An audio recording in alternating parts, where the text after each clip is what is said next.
এই ভিডিওটিতে আমরা ডেটাবেস নর্মালাইজেশন নিয়ে কথা বলবো। সো নর্মালাইজেশনটা কি? কোনো একটা ডেটাবেসে ডেটা অর্গানাইজ করার একটা প্রসেসই হচ্ছে নর্মালাইজেশন। ডেটা অর্গানাইজ কেন করতে হবে? যাতে ডেটার রিডান্ডেন্সি হচ্ছে কমে যায়, অর্থাৎ ডুপ্লিকেট ডেটা যাতে কমে যায়, এবং ডেটার ইন্টিগ্রিটি লাইক অ্যাকিউরেসি, কনসিস্টেন্সি এগুলো যাতে ইমপ্রুভ হয়। তাহলে নর্মালাইজেশনের পারপাস হচ্ছে দুটো। এটা হচ্ছে ডেটা রিডান্ডেন্সি কমানো এবং ডেটা ইন্টিগ্রিটি ইমপ্রুভ করা। এবং এটা কীভাবে করা হয়? এইটা নর্মালি লার্জ এবং কমপ্লেক্স টেবিলকে ডিভাইড করে একদম ছোট ছোট রিলেটেড টেবিলে টুকরা টুকরা করার একটা প্রক্রিয়া হচ্ছে ডেটাবেস নর্মালাইজেশন। তো আমরা এই ভিডিওটিতে আমরা যখন কোনো একটা নর্মাল ফর্ম নিয়ে আলোচনা করব, লাইক নর্মাল ফর্ম বলতে আমরা বোঝাচ্ছি ফার্স্ট নর্মাল ফর্ম থেকে ফিফথ নর্মাল ফর্ম, তখন আমরা আসলে তিনভাবে এটা অ্যাপ্রোচ করব। একটা হচ্ছে আমরা ফার্স্টে সেই নর্মাল ফর্মের রুল অথবা প্রিন্সিপাল নিয়ে আলোচনা করব, দেন এই রুল বা প্রিন্সিপাল কোন প্রবলেমটা সলভ করে সেটা নিয়ে আলোচনা করব, এবং একটা এক্সাম্পল টেবিল দিয়ে সেই নর্মাল ফর্মের অ্যাপ্লিকেশনটা হচ্ছে বোঝার চেষ্টা করব। আমাদের এখানে আপনারা দেখতে পাচ্ছেন একটা টেবিল অলরেডি আছে। লেটস সে এটা টেবিল স্টুডেন্ট।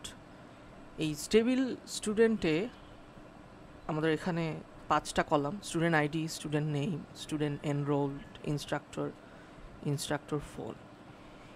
এই টেবিলটাতে কিছু এটা কিন্তু আননর্মালাইজড একটা টেবিল। এখানে বেশ কিছু ইস্যু আছে। ইস্যু কি? যেমন এই কোর্স এনরোলডে যদি দেখেন, তাহলে দেখেন ডিবিএমএস ওএস কমা নেটওয়ার্ক, এখানে মাল্টিপল ভ্যালুজ আছে একটা সেলে। ডক্টর স্মিথ, ডক্টর ওয়াটসন, 999888, অর্থাৎ একটা সেলে মাল্টিপল ভ্যালু আছে। এটা একটা প্রবলেম কেন? আমরা যখন একটা সেলের প্রবলেমটা সাধারণত insertion anomaly, updation anomaly, deletion anomaly এগুলো হয়। এগুলো একটু পরে আলোচনা করি। এখানে আরও কিছু প্রবলেম আছে। এখানে ডেটা রিডান্ডেন্সি, এটা একটা প্রবলেম। কেন? কারণ ডক্টর স্মিথ কিন্তু রিপিট হচ্ছে। ডক্টর স্মিথ এখানেও আছে, ডক্টর জন রিপিট হচ্ছে, অর্থাৎ সেম ইনস্ট্রাক্টর হচ্ছে রিপিট হচ্ছে। এবং এখানে ডেটা অ্যানোমালি থাকে, কারণ এখানে আপডেট, লেটসে আমরা যদি ডক্টর স্মিথের ইনফরমেশন আপডেট করতে চাই, তাহলে একটা রোতে আপডেট করলে হবে না, যতগুলো রো আছে সবগুলোতে আপডেট করতে হবে। যদি একটাতে আপডেট করা হয়, তাহলে বাকিগুলো তো আপডেট করা ছাড়া থাকবে। সো এটা একটা অ্যানোমালি হবে। একই রকমভাবে নতুন করে যদি কোনো কিছু ইনসার্ট করতে চাই, সেখানেও অ্যানোমালি হবে। ডক্টর স্মিথ যদি ডিলিট করতে চাই, একটা রো যদি ডিলিট করি, স্টিল ডক্টর স্মিথের ইনফরমেশন থাকবে আরেকটা রোতে, অর্থাৎ এখানে ডিলিশন অ্যানোমালিও হবে। সো আমরা এই টেবিলটা থেকে 3টা প্রবলেম পাচ্ছি। একটা হচ্ছে মাল্টিপল ভ্যালু থাকছে একটা সেলে, ডেটা রিডান্ডেন্সি হচ্ছে, ইনস্ট্রাক্টর রিপিট হচ্ছে, এবং ডেটা অপারেশন অ্যানোমালি হচ্ছে। আমরা চেষ্টা করব গ্র্যাজুয়ালি নর্মাল ফর্মগুলো এক্সপ্লেন করা এবং এই টেবিলটাকে নর্মাল ফর্মে ডিভাইড করা। সো আমরা ফার্স্ট শুরু করি ফার্স্ট নর্মাল ফর্ম দিয়ে। ওকে, সো 1NF। আচ্ছা, 1NF এর রুল যদি আমি চিন্তা করি, রুল কি হতে পারে?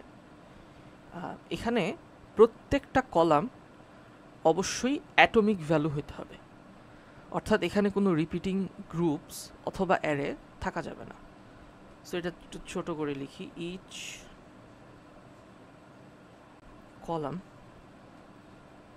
মাস্ট contain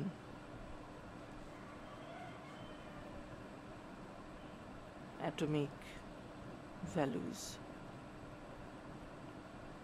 অর্থাৎ আমরা বলছি নো রিপিটিং গ্রুপস। এটা হচ্ছে 1 নম্বর রুল। 2 নম্বর রুলে প্রত্যেকটা রেকর্ড হচ্ছে ইউনিক হতে হবে। Each records must be unique. এখন ক্লিয়ারলি এই টেবিলটার দিকে যদি আমি আবার একটু দেখি, তাহলে এই রুল নাম্বার 1কেই সে ব্রেক করছে, কারণ এখানে প্রত্যেকটা কলামস অ্যাটমিক ভ্যালু কন্টেইন করে না। কেন? ডক্টর স্মিথ 2 বার আসতেছে, কোর্স এনরোলে ডাবল ভ্যালু আছে, মাল্টিপল ভ্যালু আছে, তার মানে এটা 1NF হচ্ছে ভায়োলেট করছে। তাহলে এটাকে কি করা যায়? মানে এই 1NF-কে ভায়োলেট থেকে যদি আমি রিজলভ করতে চাই, 1NF অ্যাচিভ করতে চাই, তাহলে আমাদের প্রত্যেকটা ফিল্ড অ্যাটমিক হতে হবে। সো আমরা এটা একটু দেখি পরের এই অংশটা। 2 নাম্বার যে টেবিলটা এখানে, এটার দিকে যদি একটু দেখেন, তাহলে দেখেন এখানে প্রত্যেকটা ফিল্ডস হচ্ছে অ্যাটমিক। এখানে কিন্তু কোনো রিপিটিং ভ্যালু নেই, প্রত্যেকটাই atomic. Multi value doctor Smith, doctor John 2 বার ছিল, কিন্তু এখানে ডক্টর স্মিথের জন্য একটা রো নেওয়া হয়েছে, ডক্টর জনের জন্য আরেকটা রো নেওয়া হয়েছে। ডিবিএমএস ওএস, ডিবিএমএস জন্য একটা রো, ওএস এর জন্য আরেকটা রো, এরকমভাবে এই টেবিলটা হচ্ছে সাজানো হয়েছে।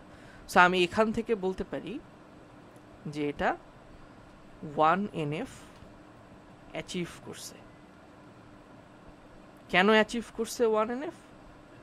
কারণ অল ফিল্ডস আর অ্যাটমিক। এবার আমরা সেকেন্ড নর্মাল ফর্ম যেটা, সেটা একটু দেখি। 2NF, 2NF এর রুল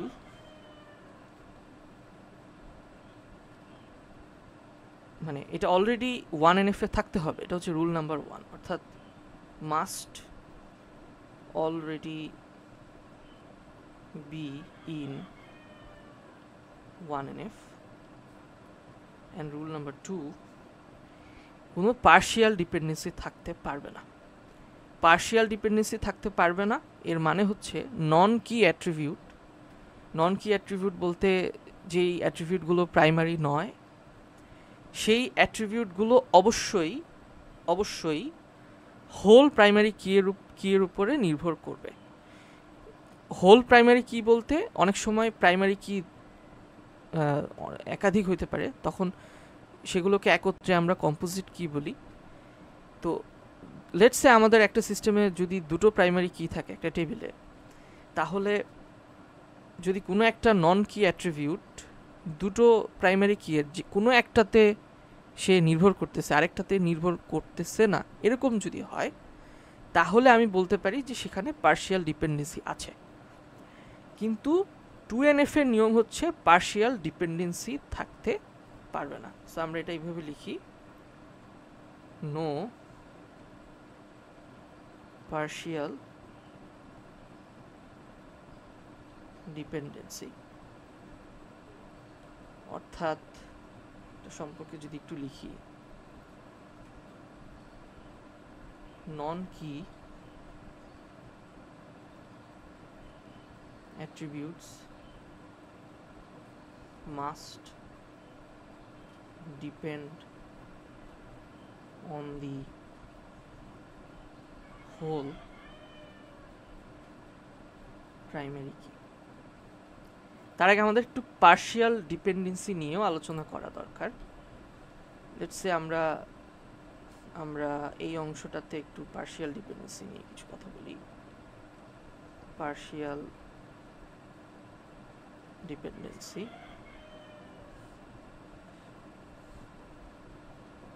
এটা কখন হয়? এটা occurs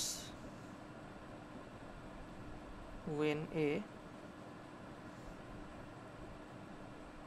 non-key column depends only on part of a composite key. তাহলে এখন আমরা যদি আবার এই টেবিলটাতে আসি, কারণ এটা 1NF এ আছে, এই টেবিলটাতে আসি কারণ এইটা 1NF এ আছে। এই টেবিলটাতে যদি দেখি তাহলে এখানে স্টুডেন্ট আইডি একটা প্রাইমারি কি, আবার কোর্স এনরোলড এটাকেও আমরা একটা প্রাইমারি কি বলতে পারি। কারণ কেন আমি এরকমটা বলতেছি, কারণ কোনো একটা রোকে ইউনিকলি আইডেন্টিফাই করার জন্য এই দুইটা কি আমার লাগবে। কোনো একটা সিঙ্গেল কি দিয়ে আমি একটা রোকে ইউনিকলি আইডেন্টিফাই করতে পারবো না। যদি আমরা চেষ্টা করি, লেটস সে স্টুডেন্ট আইডি 1 দিয়ে কি আমি ডক্টর স্মিথ 99 এই পুরো রোটাকে ইউনিকলি আইডেন্টিফাই করতে পারবো না। কেন পারবো না? কারণ স্টুডেন্ট আইডি 1 দিয়ে ডিবিএমএসও আছে, আবার ওএসও আছে। সো ইউনিকলি একটা রোকে তো আইডেন্টিফাই করতে পারছি না, এর জন্য আমার কোর্স এনরোলড লাগছে। অর্থাৎ আমি যদি এইভাবে বলি স্টুডেন্ট আইডি 1 এবং ওএস, তাহলে কিন্তু আমি খুবই সহজে 2 নাম্বার রোটাকে আইডেন্টিফাই করতে পারছি। অর্থাৎ আমি এটা বলতে চাচ্ছি যে এই দুটো কি এখানে কম্পোজিট কি হিসেবে কাজ করছে, ইউনিকলি আইডেন্টিফাই করছে। এখন প্রবলেমটা হচ্ছে এই যে ইনস্ট্রাক্টর, লেটস সে প্রবলেম বলি, এই যে instructor and instructor phone number, এরা কি স্টুডেন্ট আইডির উপর নির্ভর করে? ডক্টর স্মিথ কি স্টুডেন্ট আইডি 1-2 এর উপর নির্ভর করছে? উত্তর হচ্ছে না, করছে না। ইনস্ট্রাক্টর ফোন এইটা ডিপেন্ড করছে কোর্স এনরোল্ডের উপর, অর্থাৎ কম্পোজিট কি এর একটা পার্টের উপর নির্ভর করছে, হোল কম্পোজিট কি এর উপর নির্ভর করছে না। এটাই হচ্ছে আমরা বলতে পারি যে 2NF এর ভায়োলেশন। তো আমরা এটাকে হচ্ছে 2NF এ কনভার্ট করতে হবে। সো আমরা এখানে 2NF কনভার্সনটা যদি দেখি, 2NF A conversion, let's say আমাদের এখানে এখন দুটো টেবিল হয়ে গিয়েছে, স্টুডেন্টের জন্য একটা টেবিল অ্যান্ড কোর্স ইনস্ট্রাক্টরের জন্য আরেকটা টেবিল, যেখানে কোর্স ইনস্ট্রাক্টরটা হচ্ছে প্রাইমারি কি এবং স্টুডেন্ট টেবিলের স্টুডেন্ট আইডিটা হচ্ছে প্রাইমারি কি। এখন কিন্তু আমরা বলতে পারি যে 2NF অ্যাচিভড হয়েছে, কারণ এইখানে কোনো পার্শিয়াল ডিপেন্ডেন্সি নাই, কম্পোজিট কিই নাই, পার্শিয়াল ডিপেন্ডেন্সিও নাই। সো আমরা এখানে যেটা বলতে পারি,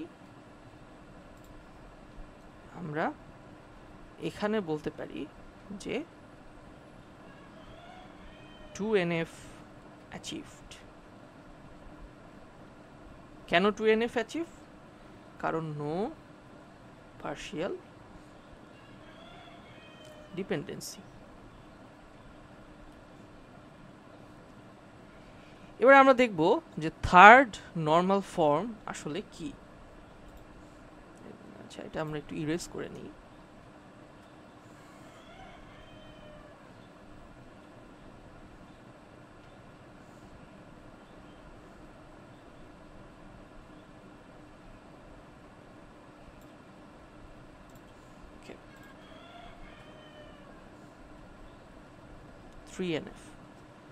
থ্রি এনএফ এর রুলগুলো যদি দেখি, যে ফার্স্ট রুল যে অবশ্যই এটা 2NF এ থাকতে হবে। So must already be in 2NF। এবং 2 নাম্বার রুল, এখানে কোনো ট্রানজিটিভ ডিপেন্ডেন্সি থাকতে পারবে না। ট্রানজিটিভ ডিপেন্ডেন্সি বলতে আমরা এটা বোঝাচ্ছি যে মানে ট্রানজিটিভ ডিপেন্ডেন্সি থাকতে পারবে না বলতে আমরা আসলে এটা বোঝাচ্ছি যে কোনো নন কি কলাম, অর্থাৎ যেটা প্রাইমারি কি নয়, এই রকম কোনো কলাম অবশ্যই অন্য কোনো নন কি কলামের উপর নির্ভর করতে পারবে না। সো আমরা এটা এইভাবে বলি যে no transitive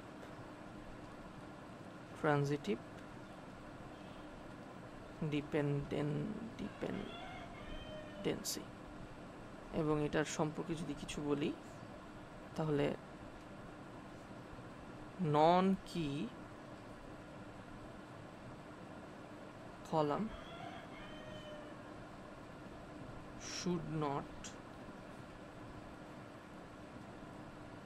depend on other non-key column. So আমরা যদি আমরা তো অলরেডি বলছি যে এটা হচ্ছে 2NF হয়েছে, এই দুটো 2NF অ্যাচিভ করলো, মানে এই দুটো হচ্ছে 2NF অ্যাচিভ করলো, এই দুটো টেবিল।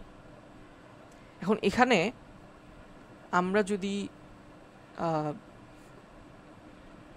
এই যে কোর্স ইনস্ট্রাক্টর যে কলাম এই টেবিলটা আছে সেদিকে যদি তাকাই তাহলে আমরা দেখতে পাবো যে ইনস্ট্রাক্টর এবং ইনস্ট্রাক্টরের phone number.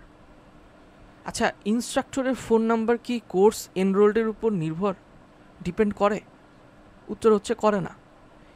Instructor phone number depend করে হচ্ছে ইনস্ট্রাক্টর কলামের উপর। ইনস্ট্রাক্টর ফোন নাম্বার একটা নন কি অ্যাট্রিবিউট, ইনস্ট্রাক্টর কলাম আর একটা নন কি অ্যাট্রিবিউট বা কলাম। তার মানে এখানে একটা ট্রানজিটিভ ডিপেন্ডেন্সি ক্রিয়েট হচ্ছে। সো এই দুটো থেকে আমরা বলতে পারি যে একটা ট্রানজিটিভ ডিপেন্ডেন্সি ক্রিয়েট হচ্ছে, ট্রানজিটিভ ডিপেন্ডেন্সি ক্রিয়েট হচ্ছে। কিন্তু এটা তো ক্লিয়ারলি 3NF এর একটা ভায়োলেশন, সো এটা করা যাবে না। তো এখানে আমরা এই টেবিলটাকে আবার হচ্ছে স্প্লিট করব। আমাদের এই তিনটা টেবিল যদি একটু দেখেন, এই তিনটা, এখন দেখেন ইনস্ট্রাক্টর কোর্স এনরোল একটা table, instructor phone number instructor এইটা আরেকটা টেবিল যেখানে ইনস্ট্রাক্টর হচ্ছে প্রাইমারি কি, আবার স্টুডেন্ট টেবিলটা তো আছে যেখানে কোর্স এনরোল হচ্ছে ফরেন কি। এইটা কিন্তু 3NF অ্যাচিভ করে। 3NF অ্যাচিভ করছে কিভাবে? কারণ এখানে ট্রানজিটিভ কোনো ডিপেন্ডেন্সি নাই, এবং আমরা বলতে পারি যে 2NF এ তো অলরেডি আছেই। এবারে আমরা আলোচনা করব BCNF নিয়ে। BCNF এর ফুল রূপ হচ্ছে Boyce Codd normal form.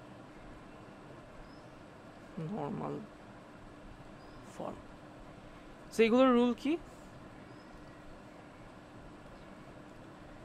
First হচ্ছে এটা হচ্ছে স্ট্রঙ্গার ভার্সন অফ 3NF, অর্থাৎ এখানে প্রত্যেকটা ফাংশনাল ডিপেন্ডেন্সিতে এক্স হচ্ছে একটা সুপার কি হতে হবে। যদি আমরা রুলগুলো লিখি, যেটা হচ্ছে স্ট্রঙ্গার ভার্সন অফ 3NF, এবং রুল নাম্বার 2 যেটা for every functional dependency আমি এইভাবে চিন্তা করতেছি, ফাংশনাল ডিপেন্ডেন্সি যেখানে x কে অবশ্যই একটা সুপার কি হতে হবে, must B A super key. যদি আমরা কিছু টেবিলে দেখি, যে যদি আমরা এরকম দেখি যে কোনো একটা নন কি কলাম ইউনিকলি আইডেন্টিফাই করা যাচ্ছে,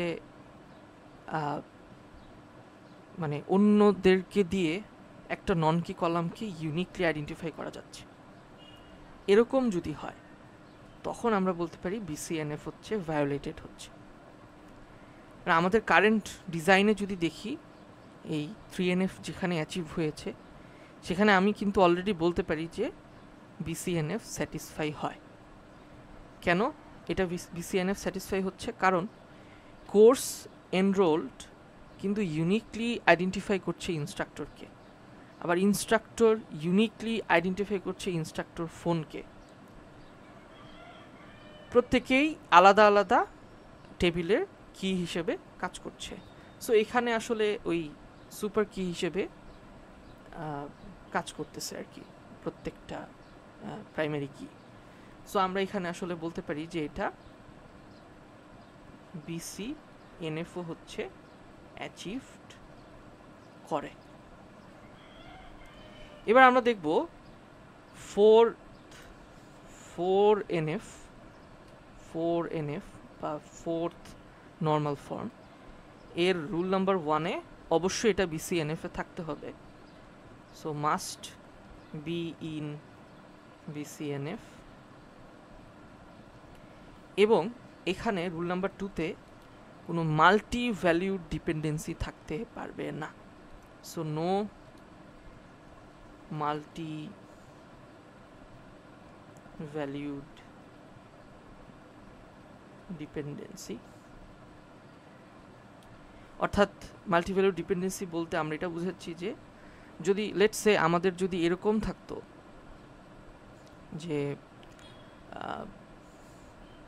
লেটস সে আমাদের যদি এরকম থাকতো যে স্টুডেন্ট নেমের সাথে যদি স্টুডেন্ট এজও থাকতো এই স্টুডেন্ট টেবিলটাতে, লেটস সে এখানে, হ্যাঁ এখানে লেটস সে এখানে ইনস্ট্রাক্টরের সাথে ইনস্ট্রাক্টরের এজও যদি থাকতো বা ইনস্ট্রাক্টরের ইনকাম যদি থাকতো, তাহলে আমরা এইভাবে বলতে পারতাম যে কোর্স লেটস সে মানে ইনস্ট্রাক্টরের ফোন নাম্বারের সাথে ইনস্ট্রাক্টরের বাসার অ্যাড্রেসও আছে। তাহলে ইনস্ট্রাক্টরের বাসার অ্যাড্রেস এবং ইনস্ট্রাক্টর ফোন নাম্বার দুটোই কিন্তু আবার ইনস্ট্রাক্টরের উপর নির্ভর করছে। সো আমরা এটাকেই বলতে পারি যে মাল্টি ভ্যালিউড ডিপেন্ডেন্সি, অর্থাৎ একটা প্রাইমারি কি সাথে একাধিক নন কি হচ্ছে নির্ভর করে। এবং এইটা অবশ্যই অ্যাটলিস্ট 3টা রো হইতে হবে। একটা টেবিল অবশ্যই এটা হইতে পারবে না যে 2টা ইন্ডিপেন্ডেন্ট ভ্যালু একটা এন্টিটির উপর নির্ভর করবে, এরকম যাতে না হয়, আমরা যদি এইভাবে বলি আর কি। সো এই টেবিলটাতেও আমরা যদি দেখি যে যেটা BCNF অলরেডি অ্যাচিভড, এখানে কিন্তু এমন কোনো টেবিল নাই যেখানে মাল্টি ভ্যালু আছে, এরকম কিন্তু নাই। অর্থাৎ স্টুডেন্ট আইডি এখানে যদি আরেকটা টেবিল থাকতো, লেটস সে এই টেবিলটার সাথে যদি আরেকটা কলাম থাকতো হবি, তাহলে কিন্তু এই হবিও স্টুডেন্ট আইডির উপর নির্ভর করতেছে, স্টুডেন্ট নেমও স্টুডেন্ট আইডির উপর নির্ভর করতেছে। অর্থাৎ এখানে মাল্টি ভ্যালিউড ডিপেন্ডেন্সি চলে আসতেছে।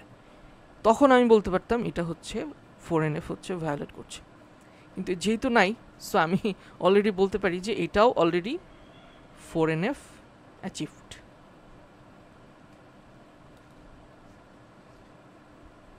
এবার আমরা দেখব 5NF, যেটা খুবই কম ইউজ হয়। এটা প্র্যাকটিক্যাল ডিজাইন 5NF আসলে রেয়ারলি ইউজ হয়, তবু আমরা এটা একটু দেখি। ওকে, 5NF রুল নাম্বার 1 যে অবশ্যই এটা 4NF এ থাকতে হবে। So must be in 4NF। এবং একটা টেবিল, অর্থাৎ রুল নাম্বার 2টা এইভাবে বলতে পারি যে এ table should not have information that can be constructed from smaller pieces। অর্থাৎ টেবিল যদি আরো ভাঙার সুযোগ থাকে তাহলে ভাঙা উচিত। 5NF ইন প্র্যাকটিস মানে খুব সিম্পলি বলতে পারি আর কি। তো এটা অলরেডি 5NF-ই আছে, কারণ সবগুলোই আসলে সেপারেটেড করা হয়ে গেছে, এটাকে আর আসলে ডিভাইড করা যাবে না। এটা আমরা বলতে পারি এরকম আর কি। ইনস্ট্রাক্টর টেবিলের জন্য ইনস্ট্রাক্টর নেমকে প্রাইমারি কি হিসেবে না দিয়ে আমরা ইনস্ট্রাক্টর আইডি হচ্ছে ইন্ট্রোডিউস করতে পারি, ইনস্ট্রাক্টর আইডি আর কি এখানে। এবং ইনস্ট্রাক্টর আইডির সাথে কোর্স আইডির একটা সম্পর্ক, এখান থেকে আরেকটা টেবিল। স্টুডেন্ট আইডির সাথে কোর্স আইডি আরেকটা টেবিল করা যায়। কোর্স আইডির সাথে কোর্স নেমের একটা, মানে এগুলোকে আবার আরও ভাগ করা যাবে আর কি। বলা যায় যে এটা আসলে টোটালি 5NF অ্যাচিভ করে। Student ID student name, course ID course name, instructor ID instructor name, course ID, মানে এইভাবে যদি আরও ভাগ করা যায়, আরও স্প্লিট করে যদি আরও অন্য কোনোভাবে ইনফরমেশন হচ্ছে কনস্ট্রাক্ট করা যায়, তাহলে সেটা করা উচিত 5NF-এ। সো এটাকে আমরা ফাইনাল যে ডেটাবেস সেটা বলতে পারি। তাহলে আমরা যদি একটু সামারি করি আমাদের আজকের আলোচনা, যে 1NF হচ্ছে যার অ্যাটমিক কলাম থাকবে এবং কোনো রিপিটিং গ্রুপ থাকবে না, অর্থাৎ রিপিটিং ভ্যালু এখানে প্রবলেম। তো আমরা এখানে মাল্টিপল যে ভ্যালুগুলো ছিল সেগুলোকে আলাদা আলাদা রোতে স্প্লিট করে এটা ফিক্স করেছি। এবং 2NF-এর রুল হচ্ছে কোনো পার্শিয়াল ডিপেন্ডেন্সি থাকতে পারবে না, অর্থাৎ কলামগুলা প্রাইমারি কি বা কম্পোজিট প্রাইমারি কি এর কোনো একটা পার্টের সাথে যদি নির্ভর করে, সেটা একটা প্রবলেম। তো এর জন্য আমরা যেটা করেছি, আমরা আলাদা আলাদা প্রাইমারি কি এর আলাদা আলাদা টেবিল হচ্ছে তৈরি হয়েছে। 3NF-এ আমরা দেখেছি এটার রুল ছিল no transitive dependency, transitive dependency হতে পারবে না। এটা হচ্ছে যদি নন কি কলাম অন্য কোনো নন কি কলামের উপর নির্ভর করে এমন একটা সিচুয়েশনে, সেটার আমরা সলিউশন দেখেছি। BCNF-এর ক্ষেত্রে আমরা এইভাবে বলতে পারি প্রত্যেকটা ডিটারমিনেন্ট অবশ্যই একটা সুপার কি হতে হবে, অর্থাৎ 3NF-ই এটা আরও স্ট্রঙ্গার। 4NF হচ্ছে কোনো মাল্টিভ্যালুড ডিপেন্ডেন্সি থাকতে পারবে না, অর্থাৎ ইন্ডিপেন্ডেন্ট মাল্টিভ্যালুড অ্যাট্রিবিউট যদি থাকে তখন এটা 4NF-এর ভায়োলেশন, তখন আনরিলেটেড রিপিটিং যে ফ্যাক্টসগুলো থাকে সেগুলো রিমুভ করতে হয়। 5NF হচ্ছে কোনো জয়নিং ডিপেন্ডেন্সি হচ্ছে রাখা যাবে না। তো এটার জন্য আমাদেরকে আরও বেশি স্ট্রাকচার, আরও বেশি ব্রেকডাউন করে আরও বেশি স্ট্রাকচারে নিয়ে যাওয়া হয় আর কি। তো এটাই ছিল আমাদের আজকের আলোচনা ডেটাবেস নর্মালাইজেশন নিয়ে। এটা খুবই ইম্পর্ট্যান্ট একটা টপিক, এটা আরও বেশি প্র্যাকটিস করার মাধ্যমে হচ্ছে আরও বেশি ইমপ্রুভ করা যাবে কনসেপ্ট। আজকের ভিডিওটি ভালো লাগলে প্লিজ লাইক করুন, কমেন্ট করুন অ্যান্ড সাবস্ক্রাইব করুন। Thank you.